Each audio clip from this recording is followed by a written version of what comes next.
ఒక్కరోజు కూడా మమ్మల్ని ప్రశాంతంగా ఉండనివా? ఎవరిని కొట్టావు? ఎవరి చేతుల్లో తన్నులు తిన్నావు? నీ వల్ల నిద్రలేని రాత్రులు గడపాల్సి వస్తుంది.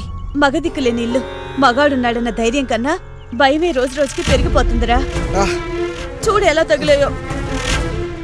ఏం జరిగిందిరా?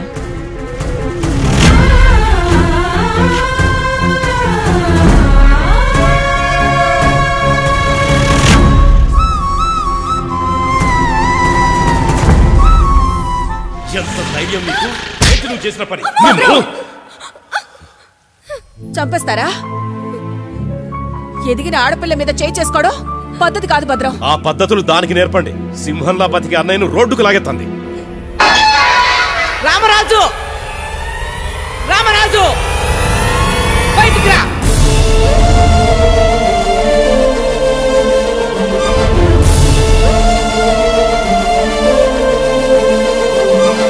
నువ్వెవరిని కొట్టావో తెలుసా? ఎవరి రక్తాన్ని చూసావో తెలుసా?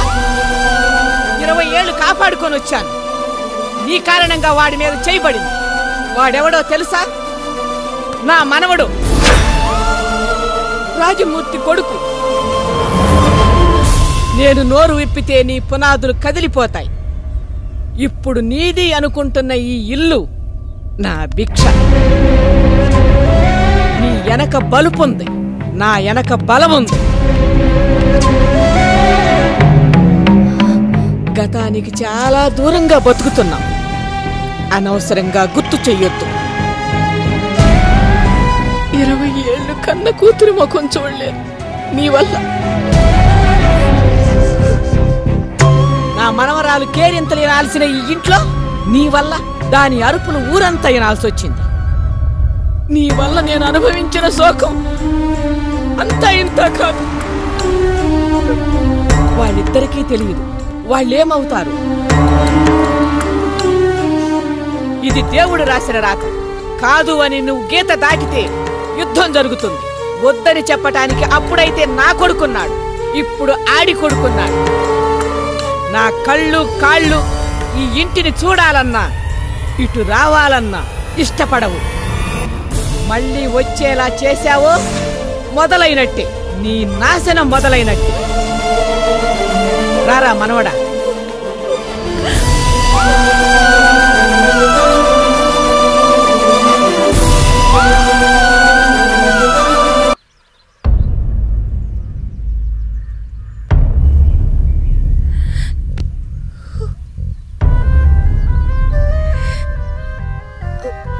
అమ్మా,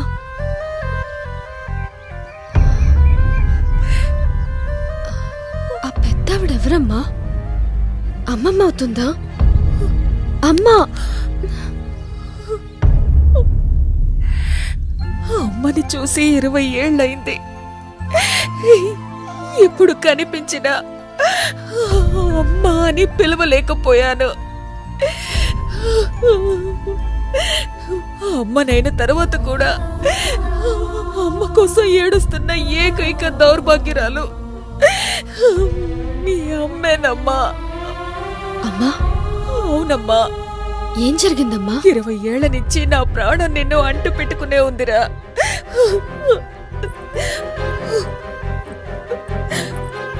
చూడు, ఈయన మా అన్నయ్య, నా పంచ ప్రాణాలు. వీడు నా మేనల్లుడు, అంటే నీకు బావుతాడు. చూడు,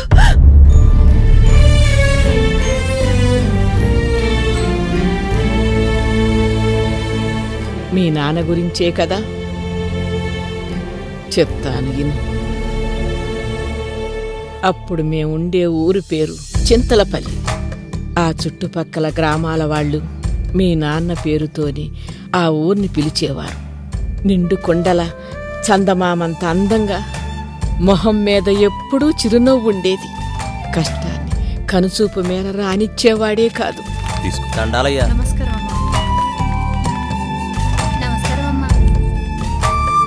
10 మందికి మంచి జరుగుతుంది అంటే ముందుండేవాడు. తాను నమ్మిన సిద్ధాంతం కోసం చావటానికైనా సిద్ధపడే గొప్ప వ్యక్తిత్వం ఉన్న మంచి మనిషి. ఆ రోజు మీ అమ్మ కడుపులోంచి బయటపడటానికి తొందరపడుతున్నావు. మీ నాన్న బయట వరండాలో కంగారు పడుతున్నాడు. కొంచెం నొప్పులు కోర్చుకో తల్లి, ఓర్చుకోమ్మా. రాజా, ఇలా రా నాన్న. ఏం కాదు నాన్న, ఒక్కోసారి తీపి జ్ఞాపకాలు కూడా బాధను కలిగిస్తాయి. బాధని క్షణాల్లో మర్చిపోతాం, జ్ఞాపకం జీవితాంతం గుర్తుంటుంది. ఇదిగో ఇలా నా బంగారు తండ్రిలా. జన్మనిచ్చిన తల్లి రుణం ఎన్ని జన్మలైనా తీర్చుకోలేం. అమ్మ ప్రేమ ఆకాశం కొలవలేం. మనసు నిండు సముద్రం చూడలేం. అందులోనూ మా అమ్మ రుణం అస్సలు తీర్చుకోలేం. అయ్యా, మీకు 12 మగబిడ్డ పుట్టాడయ్యా. నాన్న సుశీల,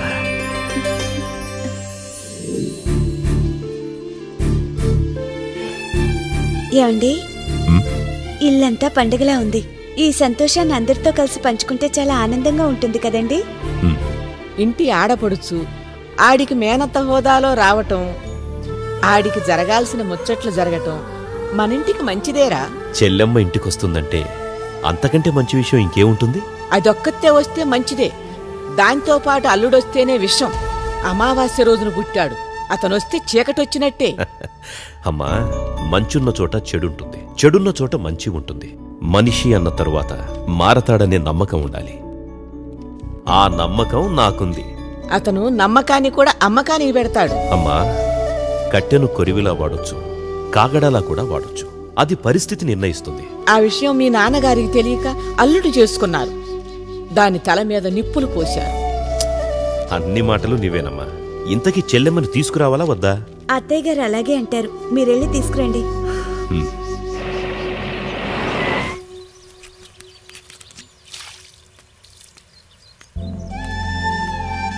అన్నయ్య, ఎలా ఉన్నావు అన్నయ్య?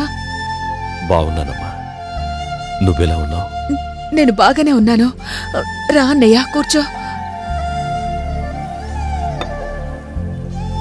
నువ్వు రా అన్నయ్య, రా రా అన్నయ్య, కూర్చో అన్నయ్య.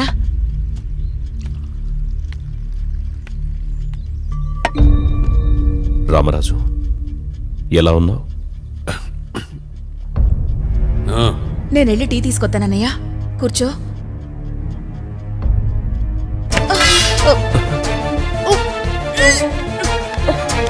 ఏం జరిగిందమ్మా? ఒంట్లో బాగలేదా? హాస్పిటల్కి వెళ్దాం పదా. కంగారు పడాల్సిందేం లేదన్నయ్య. నీ చల్లని చూపు పడిందే, నన్ను పలకరించడానికి వచ్చావు. త్వరలోనే నిన్ను మావయ్య అనే పిలుపు పిలవబోతోంది.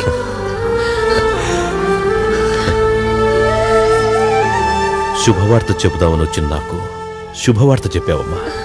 మీ మేనల్లుడి బారసాల మీ ఇద్దరి చేతుల మీద జరగాలి, ఇది నా కోరిక. పాత విషయాలు పక్కన పెట్టి పెద్ద మనసు చేసుకుంటండి. రండేంటి, ఇప్పుడే వెళ్దాం. నువ్వు కూడా ఒట్టి మనిషివి కాదు కదా. ఇప్పుడు వద్దన్నయ్య, ఆయనకి ఇక్కడ కొన్ని పనులున్నాయి. చూసుకొని ఖచ్చితంగా వస్తాం.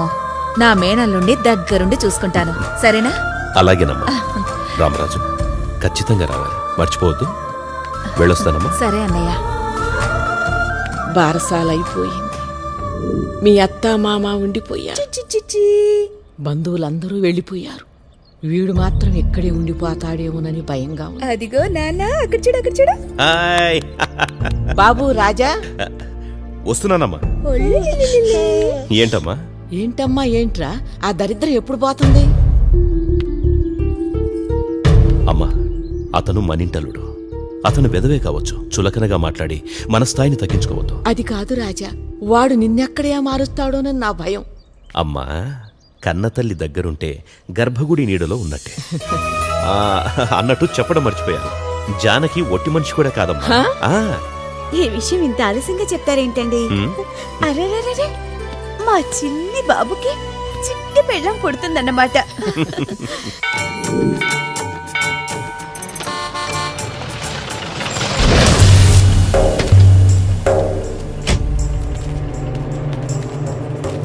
నమస్కారం రాజమూర్తి గారు. నమస్కారం రత్నం గారు. అట్లా చూడమాకండి బాబు, లోకరాశిలో నిప్పురా వేసినట్టుంది. అంటే నీ ఉద్దేశం తగలబడిపోతారనా? యాదవ సమయానికి స్పందించలేదు కానీ లేదంటే నీకు అమ్మగారైండేది. అయినా ఇప్పుడైతే ఏమైందండి, ఆ బుడ్డోడికి అమ్మాయిందిగా. రోజు ఇసుక తట్టెత్తి ఓ కోడి పెట్ట తిని కండలు పెంచినంత మాత్రాన అమ్మాయిలు పడరండి, అదొక కళ. కళ అయితే ఈరోజు ఖచ్చితంగా నీ కళ్ళకి వస్తాను రా. ఎందుకండి? ఈ నెల జీతం ఇవ్వను కదరా, ఎక్కువ. శతమానం భవతి శతాయుః పురుషస్యాయుష్యేవేంద్రియే ప్రతిష్ఠతి. అయ్యా రాజమూర్తి గారు, మీ సుపుత్రుడి యొక్క జాతకం మహర్దశ, నరసింహాంశ సంభూతుడైనటువంటి జాతక చక్రం ఇది. మహర్జాతకుడయ్యే అవకాశాలు కూడా చాలా ఉన్నాయి. అయ్యా, మీ వంశంలోనే ఇతడు ఒక మహావృక్షంలా ఎదుగుతాడు. మంచి విషయం చెప్పారు స్వామి. భవిష్యత్తు బలంగా ఉంటుందని సెలవిచ్చారు. తల్లిదండ్రులకి ఎలా ఉంది స్వామి? ఇప్పుడు అది అప్రస్తుతం అమ్మా. భగవత్ సంకల్పం అంతా మంచే జరుగుతుంది. సంతృష్టం ధనము భయం సమాకృతనభ్యస్తం దత్తాం వరుణస్య మన్యుః. ఈ ఆంజనేయుణ్ణి ఎల్లప్పుడూ బాబు మెళ్ళలోనే ఉండనివ్వండి. అలాగే. శుభం భూయాత్.